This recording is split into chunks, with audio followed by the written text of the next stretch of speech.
মচমচে fish fry, একদম juicy.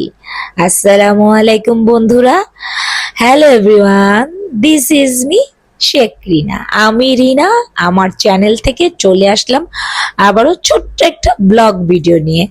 সবাই কেমন আছেন?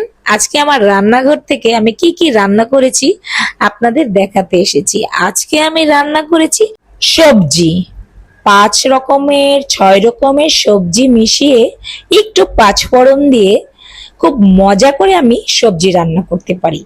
সবজি শুনে আবার অনেকেই ভাবছেন সবজি এটা আবার খাবারের জিনিস হলো নাকি। সবজিও যদি আপনি ভালো করে রান্না করেন, মন দিয়ে রান্না করেন, সেটাও কিন্তু মাংসের মতোই লাগে। রান্নাটা হচ্ছে আসল, আর সেটা হচ্ছে সুন্দর মতো মন দিয়ে রান্না করতে হবে। বুঝলেন বন্ধুরা? তো দেখুন সবজিটার কালারটা কত সুন্দর হয়েছে।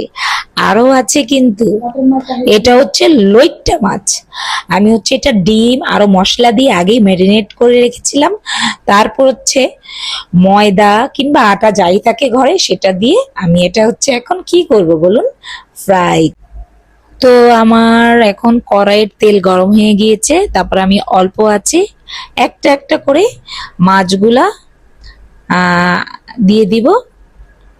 দেখতেই পাচ্ছেন আস্তে আস্তে তেলে দিবেন, একবারে দিবেন না, একটা একটা করে দিবেন সুন্দর করে। আর চুলার আঁচটা মিডিয়াম করে দিবেন, তাহলে মাছগুলা ভিতর থেকে মনে করেন সুন্দরভাবে ফ্রাই হবে। আর যদি চুলার আঁচ বাড়িয়ে দেন তাহলে কিন্তু মাছ পুড়ে যাবে, আর এই ময়দাগুলোও পুড়ে যাবে, আর মাছ খেতেও ভালো হবে না, কালারও সুন্দর হবে না। তারপরে একটা খুন্তির মাধ্যমে আস্তে আস্তে করে নাড়া দিবেন বন্ধুরা। আর যারা যারা আমার এই ভিডিওটা দেখছেন অবশ্যই একটা লাইক, কমেন্ট, সাবস্ক্রাইব করে দেবেন যদি ভালো লাগে। সাথে থাকবেন, পাশে থাকবেন বন্ধুরা, বান্ধবীরা। দেখুন আমি কিভাবে রান্না করতেছি, আর দেখুন কালারটা কত সুন্দর এসেছে, একদম কক্সবাজারের মতো। এটাই কিন্তু আমরা কক্সবাজারে চড়া দামে কিনে খাই। আর দেখুন ভিতরে কত জুসি, একদম মজাদার, দেখে একদম জিভে পানি চলে আসতেছে। জানি না কার কার পানি আসছে, আমার আবার ভিডিও এডিট করার সময় আমার আবার পানি চলে আসতেছে। আমি একটু ঢোক গিলে নেই। দেখুন কত সুন্দর হয়েছে, যাক আলহামদুলিল্লাহ।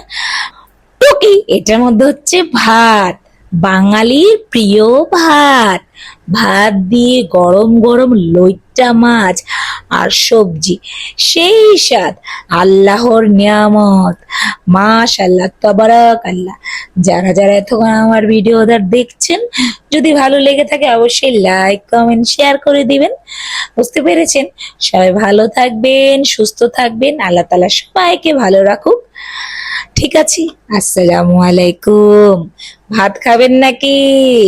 চলে আসুন আমার বাড়িতে।